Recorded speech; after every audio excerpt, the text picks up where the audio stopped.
মুখোমুখি অবস্থান এই মুহূর্তে রয়েছে, মুখোমুখি অবস্থান। এখানে কেউ কেউ চাকরিজীবীর বেশে আসেন, সাধারণত আমরা চাকরিজীবীদের যে বেশে দেখি সে বেশে অনেকে এখানে আছেন।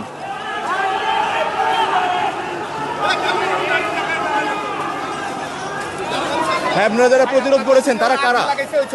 এটা বহিরাগত জামাত সন্ত্রাসীরা। হ্যাঁ, এরা জামাত শিবির সন্ত্রাসী বহিরাগত আমাদের হাসপাতাল আক্রমণ করছে, হাসপাতাল পুড়াই দিয়েছে, গাড়ি ঘোড়া সবকিছু পুড়াই দিয়েছে। এরা কোনো সাধারণ শিক্ষার্থী না, এরা শুধুমাত্র জামাত শিবিরের টোকাই। বঙ্গবন্ধু শেখ মুজিব বিশ্ববিদ্যালয়, এখানে সবাই চিকিৎসা নিতে আসে, এখানে কেন হামলা হবে? স্বাস্থ্য খাতে কেন হামলা হবে? স্বাস্থ্য উস্কানিতে হচ্ছে এটা।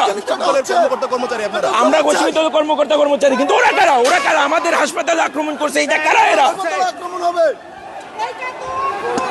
এইটা হচ্ছে আমাদের এখানে মানুষের সেবা দেওয়ার জায়গা। আমরা তাদেরকে বারবার রিকোয়েস্ট করছি, বাবা তোমরা চলে যাও, এখানে তোমরা কোনো কিছু করো না, চলে যাও বাবা, চলে যাও, এটা তোমাদের সেবার প্রতিষ্ঠান। তাও তারা শোনে না, অ্যাম্বুলেন্স গুলো ভেঙে ভেঙে টুকরা টুকরা করে দিল। আর কিছু বলার নেই আমাদের, আর কিছু বলার নেই ভাই।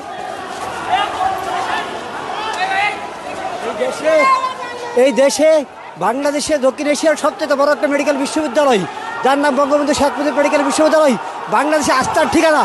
ঠিক আছে, আস্থার ঠিকানা। সেখানে যদি হামলা করে তার দুনিয়ার কোনো জায়গায় মানুষ কীভাবে নিরাপত্তা পাবে?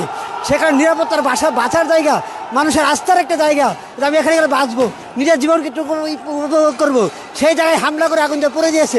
এরা কারা? এটা ছাত্র নামে কি কোনো কলঙ্ক? আরে তো ছাত্র না, আরে তো মনে করছি বহিরাগত সব। আমরা তা দেখতে পাইলাম, এগুলি একটি ছাত্র নয়, সব বলে বহিরাগত।